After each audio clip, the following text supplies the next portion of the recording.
And I'm not seeing that because by the time we get to the third and fourth week of the month, we're seeing once again a ridge building over the southeast and the jet stream just screaming out of the Pacific. And you put all that together, and we just go back into this weather pattern toward the end of the month. Hey, thanks, Drew. Drew Lerner is with World Weather Incorporated. He's in Kansas City. Are you preparing for planting season? We don't mean to be a pest, but here's a few things you need to know before you grow.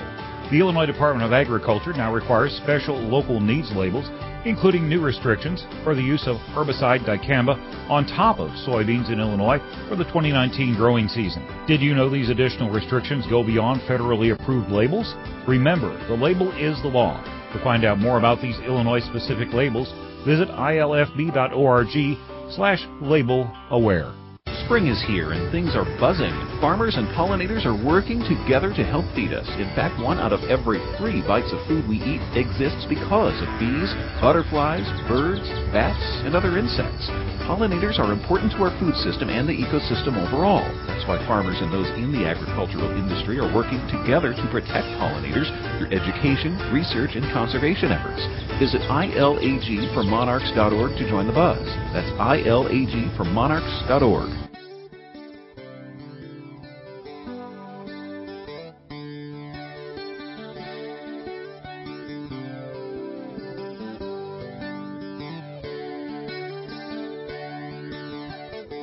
You're listening to RFD Town and Country Partners, connecting you with the food you eat, the Illinois farmers who grow it, and the food-related events, destinations, and lifestyles that make our state great. Welcome to RFD Town and Country Partners on a Friday. I'm DeLoss Yonke. Joining us in studio, University of Illinois Extension horticulture expert, let's see, McLean, Woodford, Livingston counties, right? Yes.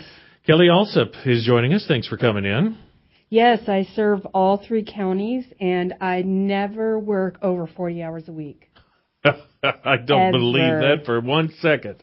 I know how that goes in Extension and especially in this kind of business. Now, it's been wet enough for farmers. I know. Surely it's been wet enough for you too, more than wet enough. Yes, I'm ready for the rain to stop. I mean, I definitely have been wanting to go see the spring ephemerals at Nature Grove, and then I've had to reseed a little bit. I'll bet. Just because some of the damping off or just the seed's been washed away, so that's one of those years. Yep. Unfortunately. Well, the thing we're going to talk about today, another sign of spring, is ants somewhere in the house. First question about that, how do I know that I have ants as opposed to termites, or is there anything else that could possibly be? Well, they're definitely ants. We do have some termites in Illinois, but we don't have the huge issues that the southern states have. So, we do get a lot of questions at the help desk in the extension office about, I have this flying termite, and it ends up being a flying ant. And so there are ways you can tell the difference between a termite and an ant. And so an ant has a very thin waist, and a termite does not. It's broad. An ant has an elbowed antenna, and a termite does not. So you just have to pull out your lens and look at that. And you can always Google ant versus termite because it's a very common question. Mm-hmm. And so what is happening with these ants, they're starting to start new colonies in the spring. And so they'll start coming into your house, or they'll be all over your screen door, or they last year they came into my kitchen and they were all over the floor. So just a couple of crumbs. Really, I mean, I'm sure they pick up the scent from who knows. They weren't even looking for food. They were looking to start a new nest. Wow. And I think they got lost. Okay. Along the way. So it doesn't necessarily have to signify a dirty house. Yeah. Or even just a couple of missed corners. That's when you have ants with wings on them. Okay. Now, what we're dealing with is ants without wings. Okay. These are females that are unable to reproduce. Their primary job is to forage for food. Now, you don't even have to have food. So, yes, if you, didn't wipe up the pie crumbs off the counter, you're asking for it. You're asking for it. But a lot of people are reporting ants in their bathroom. Well, I was going to ask, because I don't have food lying around in the bathroom, so what are they doing in there? The moisture. Okay. They're attracted to the moisture. So that ant colony is probably somewhere outside or even in your house somewhere in the walls or something. I have a crawl space. Yep. So the first thing is to really identify the ants. I know what kind of ants I have in my house because I have them in my kitchen, my bathroom right now. And I just smushed them, and it smelled like coconut. So I know I have odorous house ants. Wow. So, but there's probably half a dozen ants. You can look at the common ants in Illinois and, try to identify your ant. If you can't identify your ant, bring it to the help desk at the McLean County Extension Office, and we'll identify it for you. Now, would other horticulture agents be equally as adept willing? in insect identification? Yeah. May want to call first before bringing them over. They will do their best. Mm-hmm. So, it doesn't mean just because I'm better at insect identification than some of my colleagues, it doesn't mean that they won't identify ants for you. They'll do the research. Mm-hmm. That's what we are. We research. Sure. Outreach. I just, I can't answer every single question you ask me, but that's my job, is to do the research. And so we're all pretty good at that. Or they might send a picture to me and ask me to identify it. So, especially in the case of moisture, then we just need to also make sure, mine were right around the sink. Mm-hmm. So whether that's a fan or just running the towels around just to make sure everything stays dry, I assume that helps. Yeah, so I came up with an eviction plan for my house. And what I have decided to do is, of course, I'm a super clean person, and my husband is not. So I get on to him a little bit. Right.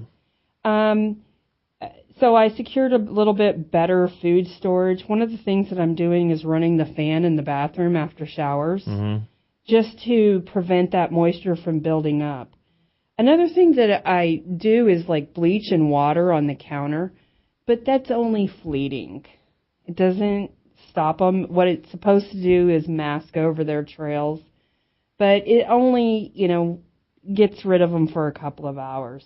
I had where I would just spray them with cleaner, and then I would just leave some in where I thought they were coming, and it worked you were just right, just for a couple of hours, and then 2 days later they were in full force. So you probably need to also, in addition to sanitation, seeking out the nest, or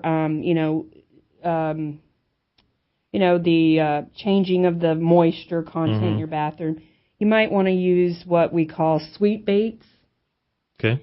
And, some of them, they mess with they disrupt the colony. Some of them disrupt ant respiration, or they're even toxic when eaten. Or they might even be a chemical that prevents the growth of the ant. And so what happens is these female foraging ants take that sweet bait, what's in it, back to the nest and end up killing the nest off. That sounds good. Let's do that. Yeah. So you don't want to use your bleach water or any other pesticide when you're using that sweet bait, because you definitely want them to keep coming back. Oh. You want them to keep coming. The more that's there, the better. If for some reason you go out and you get a sweet bait and it doesn't work, an ant bait, there's all different kinds of active ingredients, then just go get another one with a different active ingredient. And so when we say active ingredient, we turn the pesticide around, and on the back, in the label, it will have an active ingredient in it. So, for instance, an active ingredient might be boric acid. Okay. So if I go get a second one, I definitely don't want boric acid again. I maybe want to get a abamectin. So I know those are big words, but just compare, make sure you're not getting the same active ingredient. So I bought 2 different brand names, and I say, well, neither of them worked. Well, you may have got the same thing just with 2 different brands. That's exactly right, because brand is not the go, because, we branding all the time, it's the same thing. Yeah. So just different active ingredient. Other than the crawl space, anything around the house that I should necessarily be looking for? I found it in my compost pile one time. I can see that. I found them underneath bricks. I found them, up against stones. Some people can also, we always do this caulking your cracks. Yeah. Which, if you have any insect invader like brown marmorated stink bug, box elder bugs, those Asian lady beetles, you're always going to hear us say, caulk your cracks. Mm-hmm. How many people actually caulk the cracks? Right. Well, I believe I've successfully rid myself of the ants, and yet the cracks are still there. So that's a very good reminder. Your sweet bait probably worked well. So, but, prevention is great. That stack of firewood you have in the backyard could be a place where they're at. So if you're wanting to, not use the sweet bait inside your home, you could perhaps call a professional, and they could treat the 1 foot around your entire house, and that might help. But, I always say find the nest, but then I never, am the luckiest in finding nests. Right. Yeah, because I'm afraid if I call a crawl space guy, then he's going to give me X, Y, and Z, and what's all that going to cost? I would just experiment with the sweet bait. Well, hey, we're already out of time. Okay. That's very good information, though, Kelly. Thanks so much. Oh, thank you for having me. Kelly Estes at U of I Extension, Woodford, McLean, and Livingston counties on RFD, Town and Country Partners. RFD Radio Network's DeLoss Yankee connects rural routes for you. DeLoss delivers essential farm and food-related news to our listeners. His witty voice has been heard on the air for more than 2 decades. Here's a bit about his rural roots. Growing up on a farm prepared me for my career. I try to know a little about a lot of things and let the people I interview be the experts. I've always wanted to be on the radio. I'm just happy to do what I enjoy. Be it routes or roots, RFD Radio, FarmWeekNow.com, and Farm Week keep you connected. All Ag. All Illinois. All Now. There are a lot of smartphone apps out there, but do they have what's important to us here in Illinois? The Farm Week Now app does, and it's always at your fingertips. All Ag, all Illinois, and 24/7 where and when you need it for free. Go to your app or Play Store on your smartphone, hit search, type in Farm Week Now, that's one word, and download it today. Brought to you by Illinois Farm Bureau, where we're all about farm, family, and food.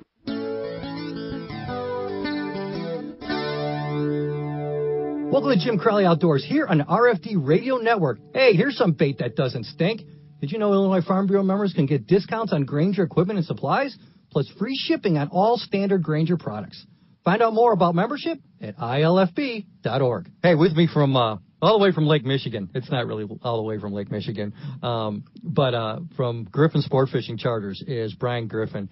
And we're going to be in touch with Brian throughout the season just because he knows that bite going on Lake Michigan there out of Winthrop Harbor.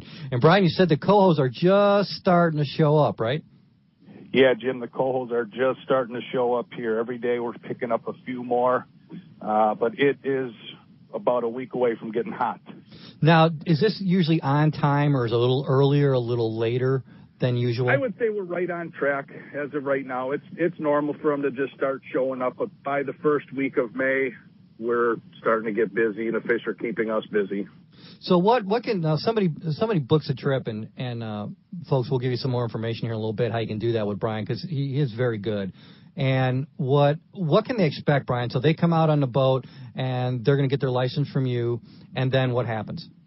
Yeah, we sell fishing licenses on the boat, Illinois or Wisconsin, wherever's going to be the bites better, we sell them, and we usually give a safety briefing on the boat. We like to just inform everyone of flares, life jackets, so everybody's familiar with everything on the boat. And then I like to give a rundown of the plan of attack for today, how we're going to catch them, where we're going to go, and what the game plan is. Now, for those of you who haven't done this before, Brian, what are the most number of rods you can remember going off at one time when you get into a bunch of cohos? 7 or 8. Oh, geez. 7 or 8 rods at one time with cohos. And that's, now, folks, just imagine this. You got your group of 6 out there. You got your group of 5, and you guys are all waiting around for a couple minutes, and all of a sudden, all the rods start going off. This is where you really got to listen to your captain, but it gets insanely fun, and it's crazy, and it's fish after fish. Brian, where can they get a hold of you? How can they get a hold of you so they can come and enjoy some of this great fun that's just about to happen? GriffinCharters.com. We have a Facebook page as well. You can look up Griffin Charters. We're doing Instagram as well, same Griffin Charters. And you can contact me directly on my phone, 815-575-0735. Perfect. Brian, thanks for being with us. Book with Brian. Fill your freezer. The action's about to happen. You better get out there now. Jim Crowley Outdoors. Stay with us. Jim Taylor with his regular feature on RFD Town and Country Partners. What's the excitement about buying a brand new car when you pay full price for it? County Farm Bureau members have a reason to be excited. A Farm Bureau membership gives you 2 car purchase discounts. When members buy a new Ford vehicle, they receive $500 off their purchase. And with the purchase of a qualifying Lincoln vehicle, they receive $750 off. Everyone loves a good deal, and the money saved is worth the price of our annual membership. This is just one of our 300,000 plus discounts that are always changing to fit our members' needs. Not a Farm Bureau member? Visit Illinois Farm Bureau online and join today. RFD Radio Network's Jim Taylor connects rural routes for you. You can trust Jim every morning for your overnight markets. He gets up early to help keep farmers on top of their game. Here's a bit about his rural routes. I have the opportunity to cover something different every day and provide listeners with up-to-date markets, news they need to do their job and be successful, from legislative issues to crop updates and weather, of course. Be it routes or routes, RFD Radio, FarmWeekNow.com, and Farm Week keep you connected.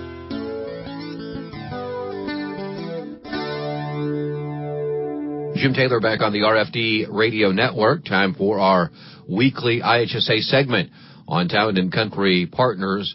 A lot of things have stopped on the flooded Mississippi River, but not bass fishing within the IHSA. They had a sectional this week, and that's the focus of our segment today. All right, Jim Taylor on the banks of the Mississippi River, Pool 13, just south of Savannah, Illinois, off Illinois Route 84. Zach Van Opdorp is a senior at Anawan High School. We're talking to him. He's been out in his boat a couple of hours already today at this bass fishing sectional at a flood-swollen Mississippi River. Tough fishing today, easy fishing. What is the picking been like today? It's kind of shooting dice at this point. Drake Van Hefty, he's on my team. I went out with him this morning. His dad and uncle came out yesterday and scouted a lot. They fished all afternoon, got home around 9 o'clock, and then turned around and came out here at 4 a.m. They marked some pretty good spots that weren't too far away. We got there. Missed a couple to start, and then we got hot for about an hour and a half, and then we just we let a couple go, got some bites, and I think another team's patrolling that area right now. So we got a few fish right off the bat. Yeah, so you have 5 in your, well, are you surprised by that, knowing the condition of the river right now? The conditions of the river versus last year were a lot different, but in terms of weather, they were the same. I think the rising water, it gives a lot more space, obviously, for the fish to move around. I think it was a good thing overall. Well, tell us about your involvement in this bass fishing program at Anawan High School. Have been doing it all 4 years plus. You play this year as a senior. I know we saw you play basketball at Anawan, the co-op with Anawan Wethersfield football, and then baseball. I know a couple years previous to that did track. So what about participating in all of that and then having enough time to get the old fishing pole out? Fishing's kind of like a therapy. All those other sports, you have a conference season for, then you have a postseason. But bass fishing, your conference season is going to the lake with your buddies, and that's the practice. Your real season is the postseason, because there isn't, unless you enroll in those tournaments, there's nothing for you to do. So this is our first tournament, and it's fun to compete with your friends versus the other schools, because when you're out there on the boat, that's what you're doing. You're competing with the other boat to kind of push each other to get those bigger fish. Yeah. It sounds like practice can be fun with your buddies out fishing, is it? Oh, yeah, it's real fun. You get a nice hot summer day, and then you're out there fishing, and before you know it, 4 or 5 hours has gone by, and you're like, hey, you want to go get some food? And then you get done getting the food, and you're like, hey, let's go back out there and fish some more. All right. So, a lot of the teams here, they fish at farm ponds, or I've been given the example where Anawan, they'll fish at some strip mines, things of that nature. That's quite a difference from then, hey, let's go out to a flood-swollen Mississippi River and let's fish out there. So what are the differences in play? In terms of fishing different bodies of water, I think I don't think there's really an advantage factor. It's just getting to know your water. And the good part about bass fishing is that there's no classes. It's all, you can fish against the biggest school in Chicago, and we could be the smallest school in Henry County, and there's 4A, there's 1A. It's all level playing ground. It just depends on whether or not you know how to fish the water you're in.